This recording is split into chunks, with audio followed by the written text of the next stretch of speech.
Baik sahabat sekalian, di sini saya dalam program Inspirasi Pagi 1 jam ke depan kita akan bincang-bincang tentang inspirasi, dan saya pada hari ini tidak sendirian. Saya ditemani oleh siswi dari SMA IT Nurul Ilmi Jambi. Ya, sebelumnya saya mengucapkan salam dulu ya. Assalamualaikum. Waalaikumsalam. Oke, gimana nih kabarnya nih? Alhamdulillah. Alhamdulillah sehat ya. Baik, sahabat sekalian, di sini ada dua siswi. Yang pertama dua-duanya kelas 12 MIPA berapa? 4. Oke, MIPA 4 nih. Baik, sebelum kita lebih jauh mungkin kenalan dulu ya. Dari Ismi dulu, silakan Ismi. Oke. Assalamualaikum teman-teman. Perkenalkan, nama saya Ismi Nur Aini dari kelas 12 MIPA 4 SMA IT Nurul Ilmi Jambi. Sebelumnya saya juga berasal dari SMP yang sama, yaitu SMP IT Nurul Ilmi. Oke, siap. Baik, kalau yang berikutnya nih silakan nih kenalan. Assalamualaikum semuanya. Perkenalkan, nama saya Najla Alifa dari kelas 12 MIPA 4 SMA IT Nurul Ilmi. Sebelumnya dari SMP IT Nurul Ilmi juga. Dan kami berdua adalah santri Mahat Nurul Ilmi. Oke, dari Mahat nih. Nah, ini juga nih banyak nih yang yang kan sekarang kita lagi masa-masa PPDB kan. Jadi banyak juga yang nanya-nanya tentang di Mahat tuh gimana nih suasananya. Nah, coba nih kalian sebelum kita lebih jauh nih, gimana nih suasana hidup di Mahat? Siapa dulu? Ismi dulu, silakan nih. Tentu banyak sekali ya pengalaman yang bisa didapati di Mahat.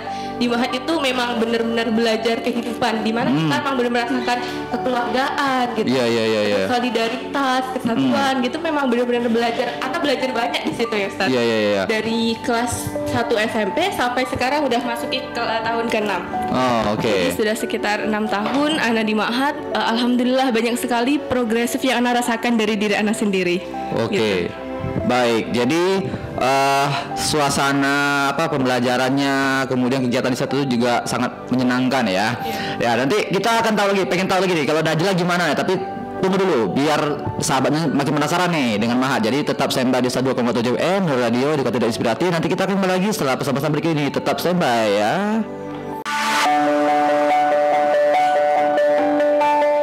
Baik, 102,7 FM Nurul Radio kembali bersama saya Disni Wasil Tanjung di program Inspirasi Pagi pada hari ini, hari Kamis 1 Februari 2024. Baik, sahabat sekalian, tadi kita mau mengulik-ngulik nih dari santri Mahat Hafizul Quran Nurul Ilmi dan juga siswa SMA Nurul Jambi. Nah, jadi tadi sudah sempat si Ismi menceritakan ya tentang bagaimana nih suasana hidup di Mahat itu kan. Tapi ternyata masih bisa ngimbangi. Nah, sekarang kalau dari Najla nih, kalau Najla gimana nih suasananya kalau beraktivitas di Mahat nih, gimana nih rasa-rasanya? Kurang lebih sama kayak Ismitan. Kalau misalnya di Mahat tuh ya kita harus jadi lebih mandiri, lebih bisa mengatur waktu. Terus apalagi kalau misalnya di Mahat kan pulangnya setengah hari kan. Jadi kalau misalnya kita harus bisa ngimbangin pelajaran di sekolah sama hafalan di Mahat. Tapi itu nggak terlalu mengganggu sih. Soalnya kalau misalnya di sekolah kita juga masih bisa ikut organisasi. Terus kita kalau misalnya untuk pelajaran kita juga nggak terlalu tertinggal gitu. Emang ada pertanyaan gini, kan pulangnya siang tuh kan. Nah, bagaimana dengan pelajaran siang itu gimana? Kalau misalnya pelajaran siang tuh sebenarnya kalau misalnya kita dari kita sendirinya bisa aktif, kita misalnya bisa kalau pagi bisa tanya ke teman yang full day gitu. Kalau misalnya dari segi nilai sebenarnya guru-guru di sini tuh karena kita Mahat kan, jadi ada nilai plus, misalnya nilai plus Al-Quran gitu. Jadi guru-guru di sini ya juga nggak masalah gitu, bisa mungkin ngasih poin lebih gitu untuk anak Mahat. Terus kalau misalnya kan kita sehari-hari beraktivitas dengan Al-Quran. Jadi insya Allah kalau misalnya kita udah selalu dengan Al-Quran, insya Allah semua urusan dimudahin gitu. Ya, jadi dan juga memang dari sistem sekolahnya juga memudahkan ya bagi para santri-santri dari Mahat ini. Nah, kan kalian kan dua-duanya insya Allah sudah menghafal 30 juz ya. Baru selesai setoran. Selesai setoran 30 juz ya. Tapi setidaknya udah selesai setoran 30 juz itu lumayan itu kan. Tapi gimana nih alasan kalian tuh mau segera menyelesaikan 30 juz itu? Apakah ada cita-cita ingin kuliah di luar, atau karena pengen membahagiakan orang tua aja, atau mungkin ada ada target lain nih? Kalau Ismi gimana Ismi? apa ya, kalau Ana memang targetnya pengen selesai, bukan apa, karena emang untuk diri Ana sendiri gitu. Ya. Nggak tahu ya, karena menurut Ana kayak Al-Quran ini kayak gue banget gitu. Setiap kayak lagi ada masalah gitu. Jujur ya, Ana bukan tipikal orang yang Ana tidak bisa ngapal lagu. Ana pengen lah belajar kayak orang-orang bisa ngapal lagu yang gimana gitu, zaman-zaman gitu. Cuman emang udah bisa gitu loh. Tapi ketika Ana dengan Quran itu kayak langsung srek aja gitu. Lebih cepat ya. Lebih cepat. Lebih dimudahkan ya. Jadi kayak udahlah, kayak ini emang takdirku di sini gitu ya. Jadi tekuni ya, berarti ini sebuah karunia ya dari Allah gitu kan. Kasih anak kesempatan, Allah nitipin anak Al-Quran di sini, jadi harus anak jaga. Makanya anak harus waktu itu punya target di kelas 10. Kan anak selesai setoran 30 juz di kelas 10 tuh. Jadi emang waktu itu anak targetin akhir kelas 10 ini harus selesai gitu. Jadi nanti 2 tahun ke depan di SMA harapan anak sih tinggal mutkinin, dan sebelum lulus anak pengennya sudah bisa tasmid 30 juz, dan itu juga harapan dari orang tua anak gitu. Ada support system yang besar di situ gitu. Baik. Jadi melihat potensinya ini ngapal lagu payah aja nih. Tapi ngapal Al-Quran malah mudah ya kan? Dan itu salah satu potensi, jadi memang rugi sih kalau kita tidak manfaatkan ya. Kemudian pada saat menghafal ini kan Ismi kan dari SMP Nur Ilmiah, dari kelas 7 SMP kan, itu kan udah mulai menghafal ya. Nah waktu di SMP kelas 7 itu hafalannya sudah berapa juz tuh kemarin selama? Dua berapa ya? 21 atau 22 kalau tidak salah. Jadi di kelas 10 tuh anak tinggal 8 juz lagi kalau tidak salah ya. Jadi kelas 7 itu 2 juz hafalannya. Kelas 7 berapa juz hafalannya kemarin tuh? Dari kelas 7 kurang lebih dapat 9. Kelas 7 9 juz. Kemudian kelas 8 kelas 8 juz 16 berapa sih? Sekitar 15-an gitu. 15 juz. Kan terus di tahun ketiga tuh kan corona ya, dari rumah aja ya. Agak susah. Tapi alhamdulillah di 1 tahun kelas 3 tuh dapat 5 juzan. Berarti sebenarnya kelas 9 udah mau selesai ya? Iya. Kelas 10 baru tuntasnya 30 juz. Berarti pembagian itu memang sudah diatur gitu ya. Berarti kalau kelas sekarang kan udah kelas 11, kalau udah selesai tuh, berarti tinggal masuk ke tahap berikutnya. Benar. Dan itu menjadi titik permulaan terberat jujur. Gitu. Kan ini ya, karena mau ngingat ulang ya. Iya benar. Apalagi di kelas 11 kan tahun udah ada ziadahan, maksudnya udah ada nambah setoran lagi, tinggal ulang gitu. Dan di awal kelas 11 tuh menurut Ana adalah titik terberat Ana di kelas di SMA. Kenapa gitu? Karena menurut Ana itu adalah masa-masa perpindahan kali ya. Dari yang sebelum setoran. Kalau setoran tuh kan kita punya target ya, Tat ya. Punya target kayak harus setoran biar cepat selesai. Tapi kalau kita udah selesai, kita mau ngapain lagi kan gitu kan mikirnya. Targetnya apa sekarang? Apa tuh targetnya kalau yang sekarang?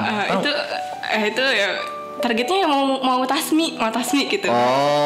Tapi juga masih naik turun sih, kadang kayak masih iya po, kayak kadang tuh kayak masih tidak yakin emang bisa tasmi 30 juz gitu. Baik. Kalau Najla gimana nih? Apa nih alasannya ingin memang bisa menuntaskan 30 juz nih? Apa alasannya? Sebenarnya ya kan salah satunya untuk membahagiakan orang tua. Terus ini sebenarnya alasan karena anak waktu SD sih Tat. Anak waktu SD tuh ada kan ustadz yang itu kayak ceramah gitu. Terus katanya kalau misalnya 10 kalau misalnya barang siapa yang menghafal Al-Quran nanti dia bisa mengajak 10 orang keluarganya masuk surga gitu kan. Jadi dapat ini ya, dapat tiket ya. Tapi pas anak SD tuh kan belum menghafal Quran kan. Jadi tapi anak tuh udah ngitung anak mau masukin siapa ya 10 orangnya gitu loh. Udah ada jatah masing-masing gitu. Tapi di situ anak belum menghafal kan, masih juz 30 gitu anak SD kan. Terus pas SMP, pas kelas 7-nya anak belum mahat kan. Pas kelas 7 tuh anak nengok Ismi masuk mahat kan. Terus kok dia bisa yang ngafal sebanyak itu. Jadi pas kelas 8-nya anak masuk mahat, dan dari situlah anak mulai ngafal Quran gitu loh. Berarti kelas 7 hafalan Qurannya berapa juz baru? Kelas 7 juz 30 sama juz 29. Kelas 7 2 juz baru? Iya. Kalau udah kelas 8 berapa juz nambahnya? Kelas 8 itu nambahnya berapa ya? 5 juz. 5 juz. Kelas 9? Kalau kelas 9 tuh itu kan karena masa corona juga kan. Jadi nambahnya berapa ya? Ya 4. Oke, berarti belum udah hampir setengah lah ya, udah hampir setengah juz. Ya. Setengah juz. Setengah Quran. Oke, baik. Kelas 10? Kelas 10. Nambah berapa juz? 8. Oke, 8. Kalau kelas 11 berapa juz nambahnya? Kelas 11 tuh paling banyak nambahnya pas kelas berapa tuh? Pas kelas 11? Atau kelas 12? Enggak juga sih, tapi paling banyak tuh paling setahun tuh bisa 8 juz, 9 juz kayak gitu. Oke. Dan bisa menuntaskan 30 juz itu di kelas 12. Kelas 12. Ya. Oke, berarti sekarang udah sama nih ya, tinggal apa namanya tuh? Memungkinkan. Ya. Mungkin sahabat Nur kan juga belum tahu nih istilah-istilahnya, kan ada yang namanya mungkin, kemudian juga apa dan seterusnya. Coba dijelasin dulu apa nih bedanya. Kalau mungkin tuh yang misalnya memang hafalan yang udah di luar kepala gitu lah. Kalau misalnya kayak di anak-anak hafiz Indonesia tuh kalau misalnya di tes tuh misalnya sambung ayat gitu, mereka langsung jawab gitu. Itu mungkin tuh yang emang udah hafal di luar kepala. Terus kalau misalnya yang ziyadah Ismi bilang tadi itu, ziyadah itu menambah hafalan. Nah, kalau misalnya murojaah itu mengulang hafalan. Oke. Dan kalian kalau menghafal itu sudah selesai ya? Ya, kalau ziyadah tadi ya? Ya, ziyadah kami sudah selesai, berarti sekarang kami tinggal murojaah untuk mutkin. Oke, baik. Tapi tahun ini ikut wisuda Quran kalian jadinya? Ikut. Padahal kan udah 30 juz sih. Tapi yang diwisudakan belum genap 30 juz. Oh gitu. Wisuda kemarin belum genap 30 juz. Ya. Siap. Baik. Nih, sebenarnya ini keren ini ya. Jadi kalau kita yang punya keinginan untuk menghafal Quran, jadi pembagiannya itu memang harus sudah direncanakan. Tapi nggak tahu nih, kalian merencanakan nggak? Misalnya di tahun ini target saya itu dalam 3 bulan harus ngapal sekian juz. Ada nggak targetan seperti itu? Kalau anak ada ya, Tat. Ada ya, oke. Itu gimana tuh pembagiannya tuh? Iya, kalau anak per bulan. Dalam bulan ini harus selesai 1 juz gitu. 1 bulan 1 juz. Oke. Gitu sih. Baik, kalau Najah gimana ya? Ya, kurang lebih 1 bulan 1 juz juga sih. Jadi kalau misalnya dibagi, misalnya berarti 1 hari tuh kita minimal harus menghafal minimal 1 lembar gitu loh. Oke. 1 hari 1 lembar, bukan 1 halaman ya, 1 lembar. 1 lembar, misalnya bisa biar targetnya tuh kecapai gitu. 1 bulan tuh 1 juz. Karena kan dalam 1 minggu juga belum tentu kita bisa full setoran, karena kegiatan yang lain. Jadi kita harus punya target minimal 1 lembar gitu. Iya. Itu apa namanya? Kalian pernah enggak coba ngitung ke daya hafal kalian tuh berapa waktunya, durasinya ya? Durasi. Ana pernah sih kurang lebih kalau hafalan setoran baru, hafal baru itu setengah jam atau 1 jam. 1 jam itu dapat 1 juz. 1 halaman. 1 halaman ya. Oke. Baik, ini menarik nih. Nanti kita kupas lagi ya. Baik, sahabat sekalian, nanti kita akan kembali lagi bersama 2 siswi SMA Teknologi Jambi ini. Nanti kita akan bahas lagi tentang bagaimana nih. Nanti kita coba ngetes juga nih. Ya, kita juga ngetes juga. Nanti kita minta juga nih tips-tips yang lain. Semoga nanti untuk anak SMP, anak SD, anak SMA itu menghafal, mungkin bisa ngikutin langkah mereka. Oke, tetap sampai di 102,7 FM Nur Radio bersama saya di sini Wasit Tanjung di program Inspirasi Pagi. Oke. Baik, sahabat sekalian, alhamdulillah kita pada pagi hari ini kita inspirasi paginya nih mengajak siswa dari SMA Teknologi Jambi nih. Nah, kita tadi bahas gimana tips-tips ya menghafal Quran, dan juga kita tadi membahas bagaimana perjalanan mereka yang alhamdulillah sudah menuntaskan setoran hafalan 30 juz. Nah, dan memang salah satu program unggulan dari Nur Ilmi inilah bagaimana para siswa itu memang dituntut untuk menyegerakan menuntaskan hafalan Qurannya. Kalau SMA itu berapa juz ya tuntasannya harusnya? 4 juz ya, 4 juz. Tapi itu dari SMP luar, Ustaz. Dari Nuril lebih dari itu lah. Gitu ya. Maksud tuh dia masuk SMA Nur Ilmi, berarti dia harus menuntaskan 4 juz kalau dia dari luar ya. Tapi kalau misalnya dia dari Nur Ilmi mungkin lebih dari itu, bisa sampai 5 juz, 6 juz kan. Nah makanya salah satu alasan mengapa banyak juga orang tua itu mau menyekolahkan anaknya di Nur Ilmi itu karena melihat ada program seperti ini. Jadi emang dalam tanda kutip itu kayak dipaksa gitu kan. Tapi sebenarnya paksaan ini kalau kita udah masuk ke Nur Ilmi itu enjoy ya. Benar. Tidak terlalu dijadikan kata tekanan tuh enggak ya. Nah, dan karena mereka ini adalah yang sudah berpengalaman dalam menghafal, tentu banyaklah hal-hal yang dialami, ya kan. Nah, terutama untuk support dari keluarga. Ya, mungkin kalau Najla gimana Najla? Agar bisa jadi lebih semangat untuk menghafal. Apakah ada support dari orang tua atau bagaimana? Kalau support dari orang tua itu pasti terus kalau misalnya orang tua tuh kan selalu nge-support, tapi orang tua tuh nggak yang maksa, nggak misalnya nggak harus nargetin gitu loh. Jadi target tuh emang dari anak sendiri gitu, karena jadi motivasi menghafal tuh emang harus dikuatin, terus niat kita menghafal tuh emang harus dikuatin. Terus nanti dari support dari orang tua tuh selalu ngedukung, tapi nggak maksa anaknya. Jadi nggak nanya kayak, Kak misalnya bulan ini harus hafal juz segini ya, enggak tapi misalnya kayak orang tua tuh kayak, Kak gimana progresnya gitu loh. Oh, jadi kayak tidak ada desakan itu kan. Baik. Jadi itu memang faktor ini ya, bahwa yang penting juga ya, karena ada juga nih kasus di mana mungkin ada tapi kalau tidak didesak nanti tidak jalan nih anak nih. Itu sebenarnya tergantung kitanya juga sih, dari niat kita tuh menghafal sebenarnya untuk apa gitu. Jadi kalau misalnya sebenarnya anak sendiri sih yang desak diri sendiri, kayak misalnya anak pokoknya bulan ini harus selesai juz berapa gitu loh. Jadi kalau misalnya dari orang tua tuh jadinya kita tuh kayak ya kan udah disupport, jadi kita tuh kan misalnya orang tua tuh ngedukung, jadi kita tambah semangat gitu loh, misalnya mau nambah hafalan gitu. Bentuk dukungannya gimana biasanya? Gimana ya?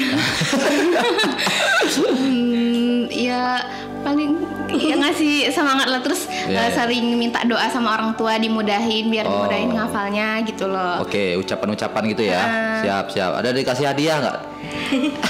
Dikasih hadiah enggak juga sih. Enggak juga ya. Tapi setidaknya kalau dari tadi kan karena memang motivasinya memang dari dalam kan. Jadi kalau motivasi internal itu udah kuat, ada atau enggak orang ngasih hadiah sama kita tetap juga mengelapar kan. Oke, kalau Ismi gimana Ismi? Apa nih? Support dari keluarga bagaimana? Besar sih support orang tua anak ke anak gitu. Kayak semangat gitu ya.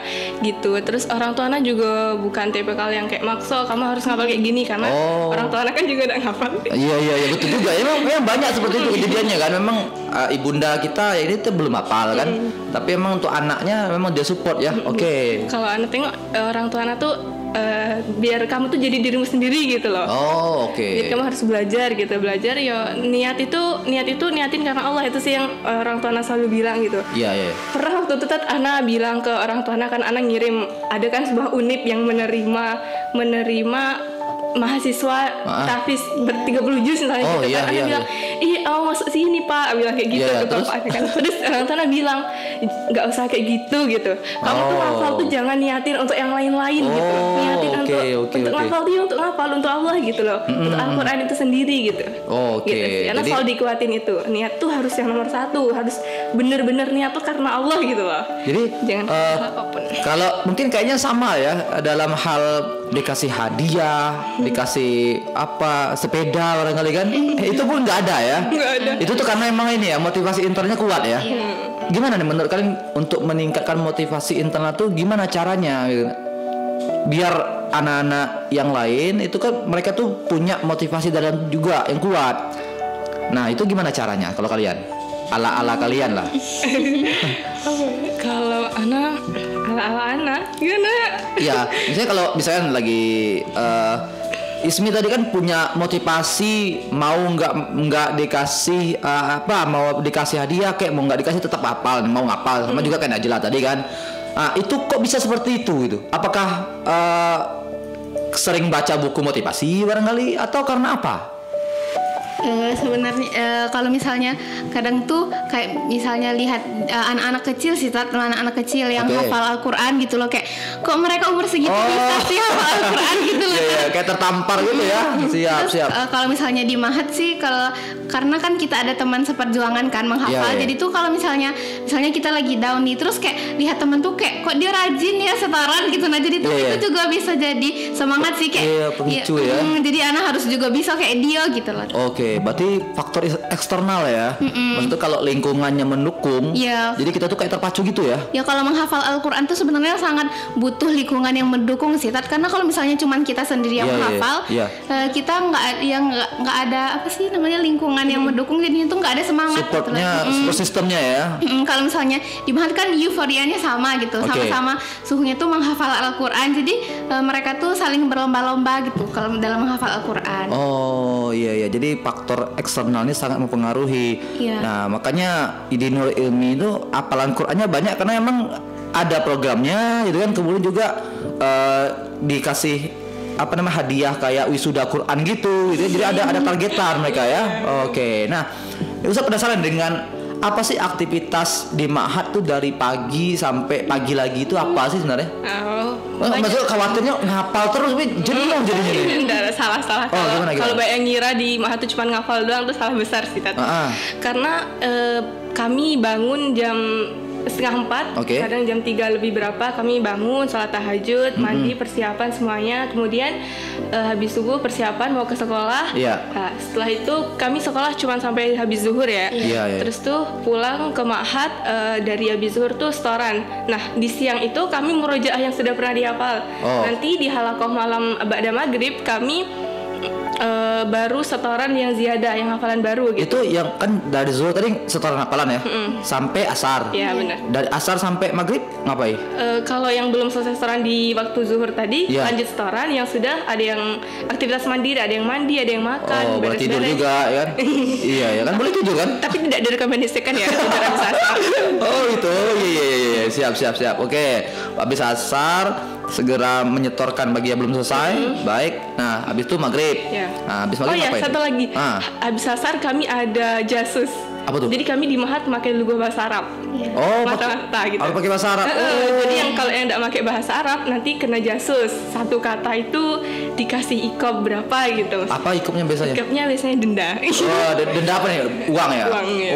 Oke. Biar Bapak terbiasa itu bahasa Arab ya. Bahasa Arab, siap. Kemudian apa lagi nih kegiatannya sampai tidur? Terus sebelum tidur abis sholat isya. Kami kan sholatnya jamaah terus ya.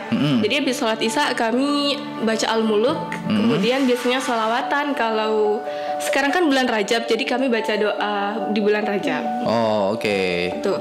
Terus untuk kegiatan di malam Sabtu kami biasanya salawatan.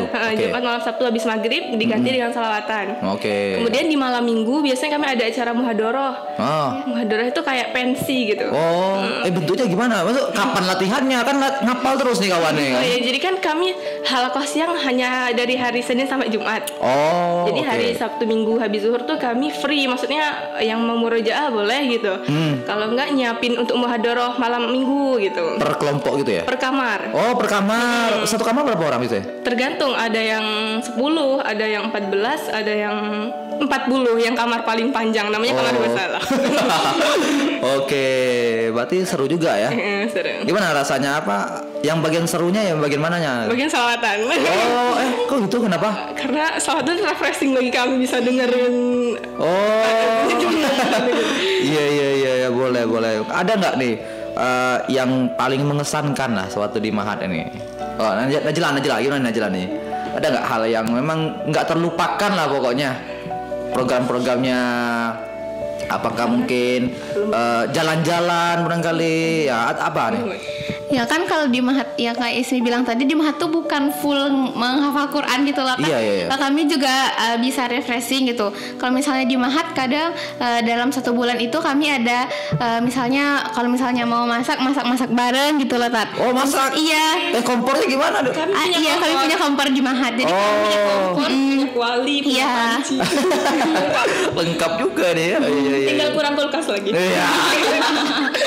Siap.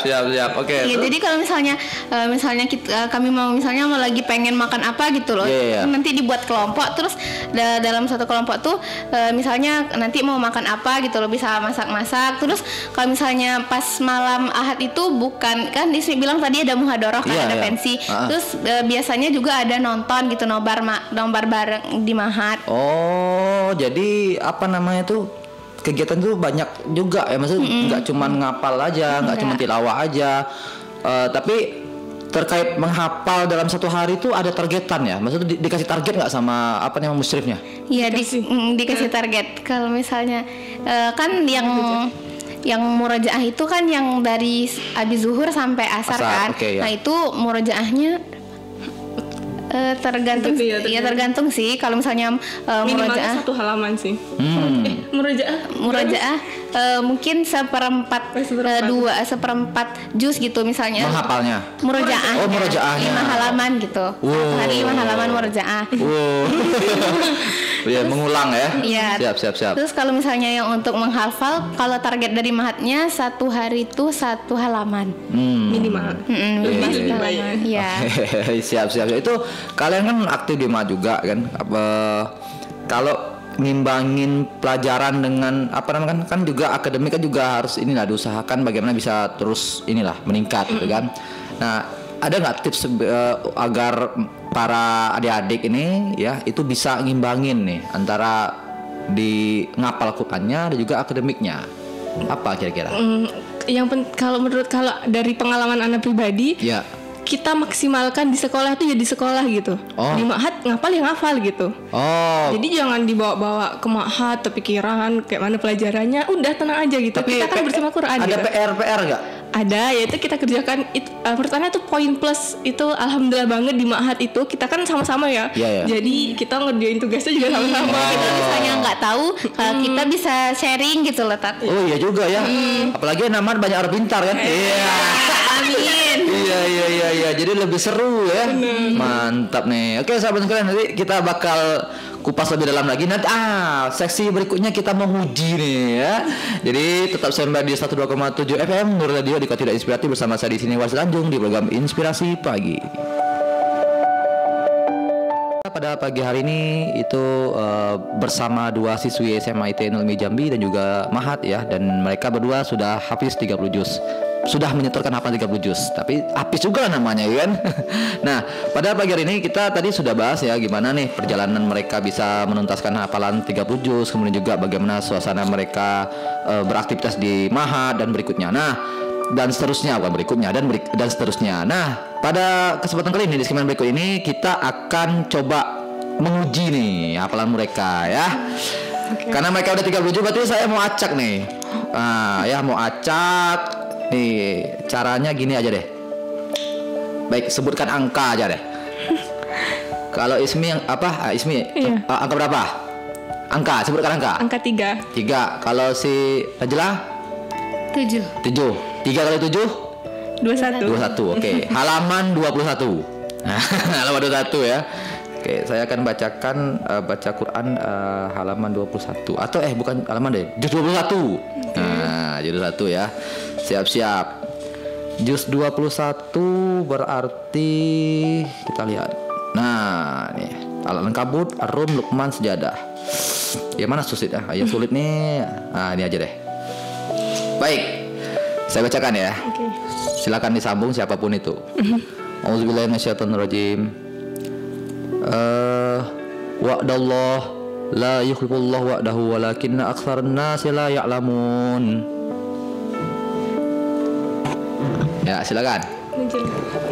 أعوذ بالله من الشيطان الرجيم وعد الله لا يخلف الله وعده ولكن أكثر الناس لا يظلمون يعلمون ظاهرا من الحياة الدنيا وهم عن الآخرة هم غافلون أولم يتفكروا في أنفسهم ما خلق الله السماوات والأرض وما بينهما إلا بالحق وأجل مسمى وإن كثيرا من الناس بلقاء Rabbihim lakafirun. Oke, cukup. Masya Allah ya, mantap. Betul. Baik, kita acak lagi. Sebutkan angka. Najla, angka berapa? Angka 9. Ismi, angka berapa?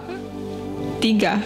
Karena naskah angka 3. 9 kali 3 27. Ada seru nih juz 27 nih. Ya turun 1. Turun 1. Oke, juz 26. Oke, baik, juz 26.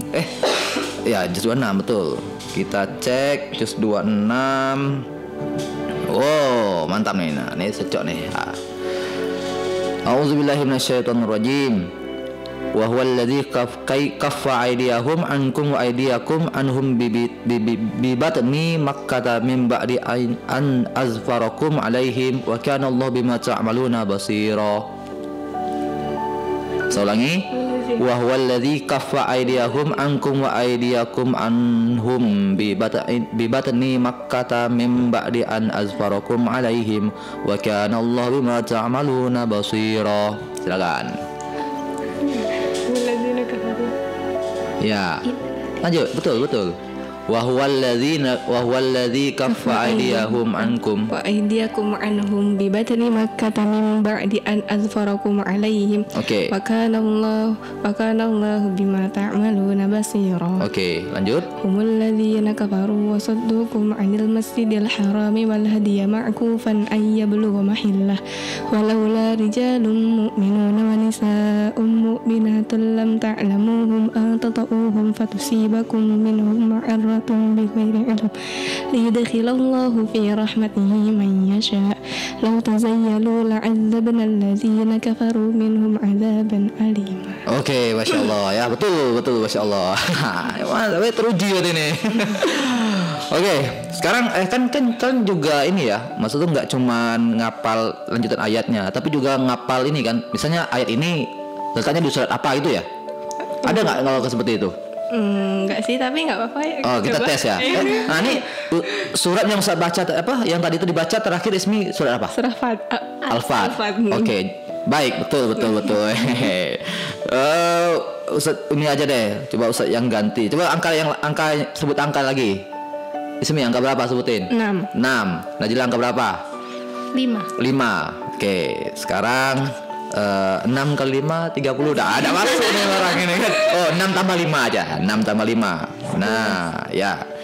Kemudian Ustaz bacakan, nanti kira-kira tebak nih kira-kira suratnya surat apa.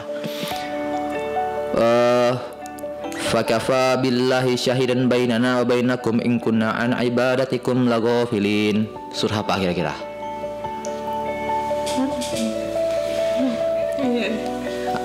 Dia terletak di juz 11. Apa ya?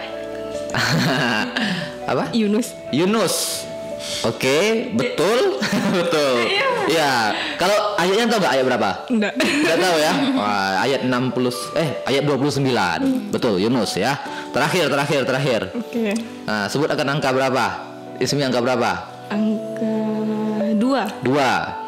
Najla 8. Oke, 2 kali 8 16.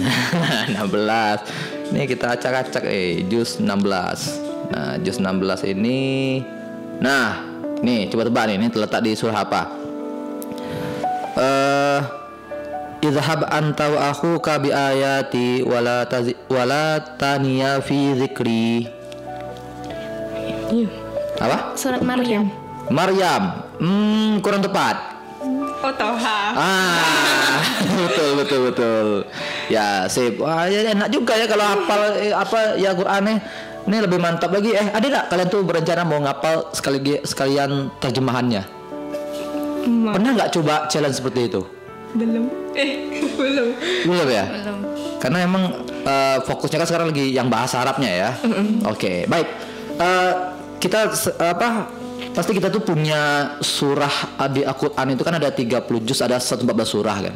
Nah, pasti ada satu surah yang kita tuh kayak suka banget sama ayat itu. Bahkan mungkin sering kita bacakan pada saat sholat.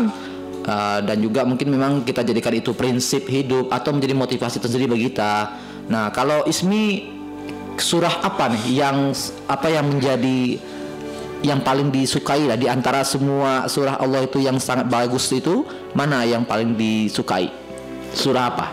Surah Al-Fat. Oh, kenapa? Karena dulu anak waktu SD, anak belum mulai ngafal waktu itu di TPA, anak udah mulai ngafal surah Al-Fat. Oh. Kayak apa ya? Ya udah feel gitu dengan surah itu. Kenapa? Karena feeling aja gitu. Atau mungkin karena ada mengandung makna tertentu itu? Artinya gitu. Kan kemenangan ya? Iya, kemenangan. Karena artinya bagus. Oh, karena artinya bagus. Siap. Jadi waktu TPA kemarin Itu waktu SD ya? Itu sempat ngapal berapa ayat waktu itu? Kemarin waktu TPA waktu SD itu dari juz 30 sampai juz 24 atau 25 nah lupa. Oh. Jadi dari belakang. Sudah coba menghafal itu ya? Oh, oke. Tapi mungkin belum kuat ya? Siap. Kalau Najla ada nggak surah yang paling disukai? Kalau yang paling disukai itu surah Al-Waqiah. Al-Waqiah. Oke. Kenapa tuh alasannya?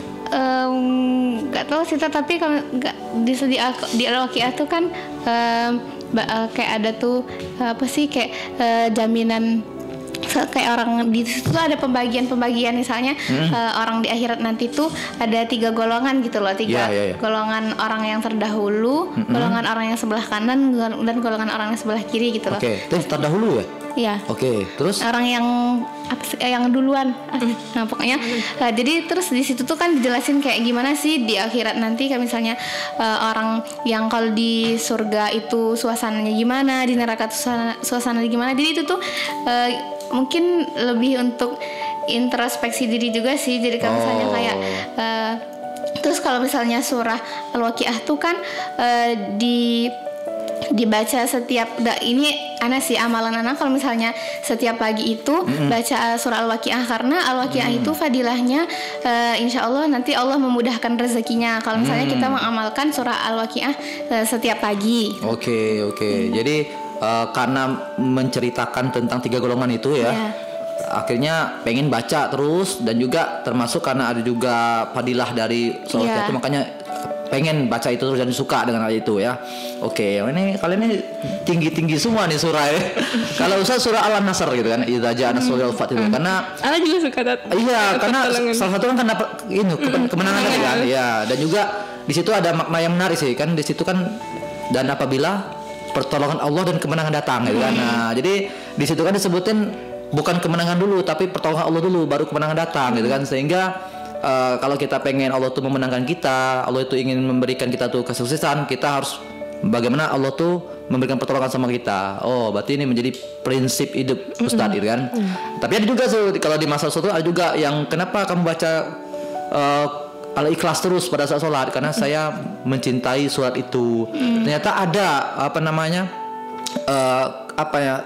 riwayat yang menyebutkan seorang sahabat itu dia memang mencintai satu surah yang itu sering dia ucapkan. Jadi memang ada seperti itu. Jadi harapannya kita juga punya nih satu surah yang menjadi pamungkas kita ya.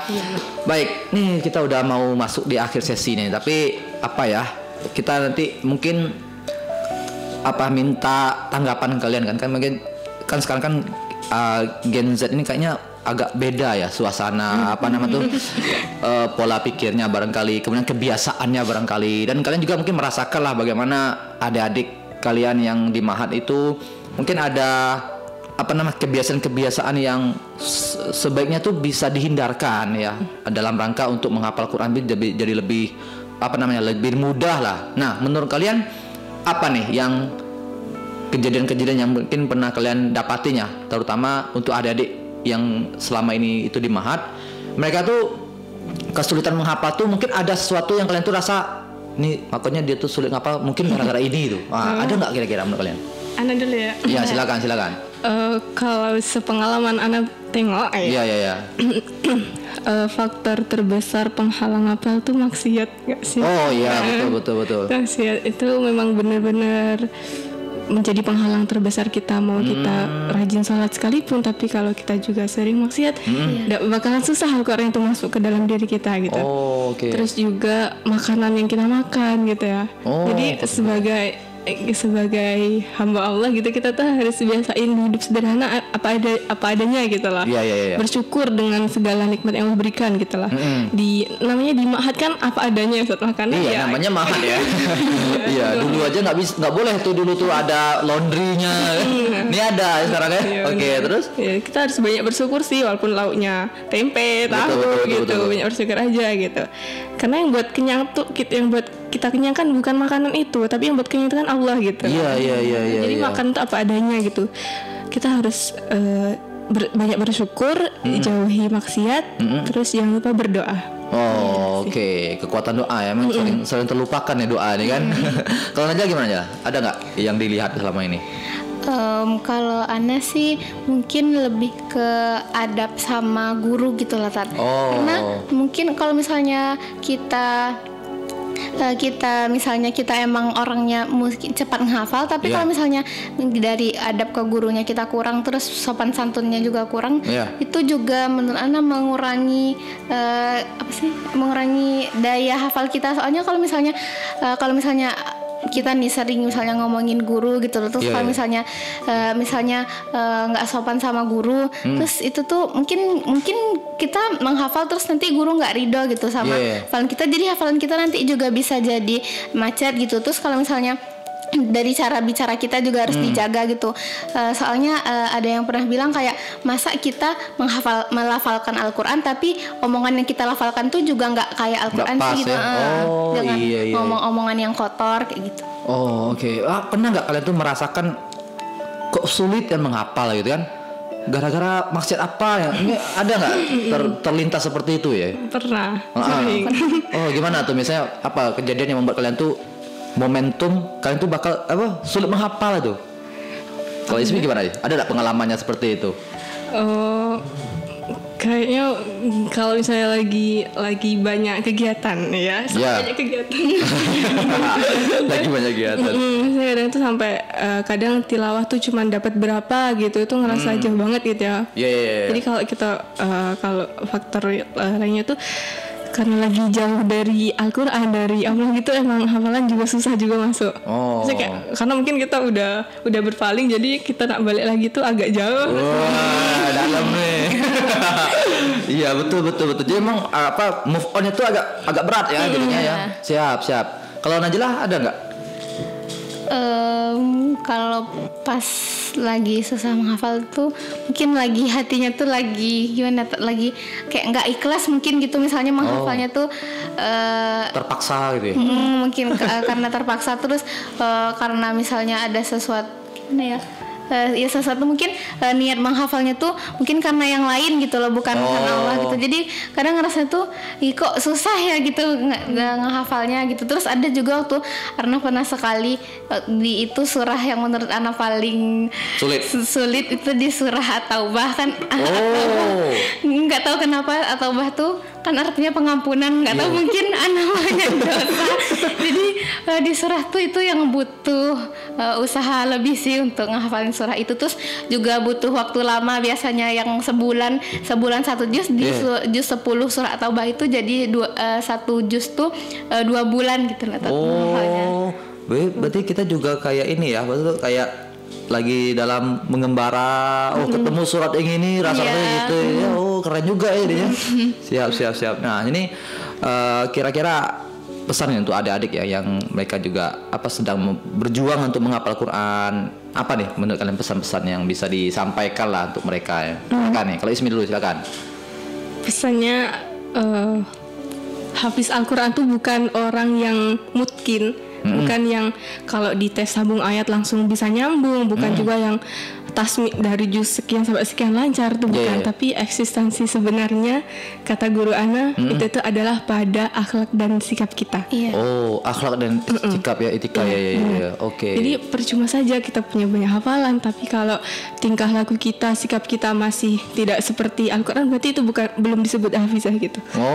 Kan para pendahulu, para nabi-nabi terdahulu kan juga mereka kan setiap orang dikasih kemampuan yang berbeda ya Ustaz ya. Banyak juga, ada juga yang tidak Allah kasih kemampuan untuk menghafal, cuman akhlak mereka tuh luar biasa seperti akhlak yang Al-Quran. Walaupun mereka ada hafal 30 juz, tapi mereka juga disebut hafizah karena mereka menjaga sikap mereka gitu. Masuk juga ya, kayak Khalid bin Walid kan itu nggak hafal 30 juz loh.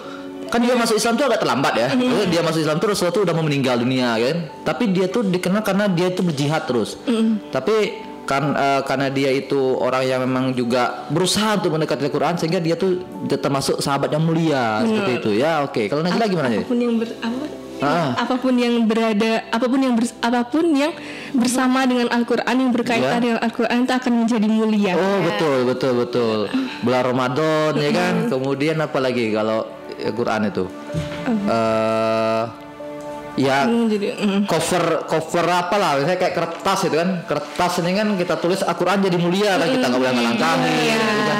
Oh siap. Apalagi kita yang memang di situ sekolahnya di tempat sekolah Quran. Kemudian kita juga berada di sana dengan teman-teman yang hafiz Quran, kita jadi auto mulia gitu ya. Oke, kalau gimana aja lah. Pesannya nih. Apa sih untuk teman-teman semua yang sedang menghafal Al-Quran, tetap terus semangat menghafal Al-Quran. Terus kalau misalnya kalian nemuin ayat-ayat yang mungkin susah dihafal, itu sebenarnya bukti sayang Allah sama kita, karena terus itu tuh juga bukti cintanya Al-Quran sama kita, karena Al-Quran tuh pengen lama-lama gitu dibaca sama kita. Kalau misalnya kita cepat hafal kan jadinya kita cepat, udah hafal setoran, ya udah selesai, nggak megang lagi. Tapi kalau misalnya kita lama hafalnya, jadi kita baca ayat itu terus kan, jadi Al-Quran itu sebenarnya itu tuh mungkin Al-Quran rindu sama kita gitu, pengen dibaca terus sama Al-Quran gitu. Terus mesti jangan terdoktrin dengan dunia luar. Misalnya kalau misalnya kalian memang udah punya semangat menghafal, ya udah lanjutin itu, jangan misalnya apalagi kalau misalnya untuk adik-adik nih yang mau masuk mahat gitu, kayak mungkin ada omongan-omongan dari luar yang bilang kayak ngapain sih masuk mahat, nanti akademiknya jadi tinggal. Sebenarnya dengan menghafal Al-Quran itulah yang kami dimudahkan semuanya. Mungkin yang kami di akademiknya kalau nggak di mahat kami merasa kami biasa aja, tapi dengan Al-Quran, dengan kami di mahat, akademik kami tuh jadi tinggi gitu loh, jadi terbantu. Iya. Dan juga kalau di sekolah kan di Doremi kan orang anak mahat yang memang dia berprestasi banyak juga itu kan di Doremi kan. Jadi nggak jadi penghalang sebenarnya, itu tergantung ke pribadi masing-masing kan. Bahkan ada beberapa nih adiknya Najla nih kan aktivis best juga dia kan. Ya tapi karena dia aktif juga di organisasi, kemudian juga di akademi juga bisa kan, dan juga di hafal Al-Quran juga udah lumayan banyak ya. Nah, jadi bisa ngimbangin sebenarnya, itu tergantung pada kita masing-masing lagi ya.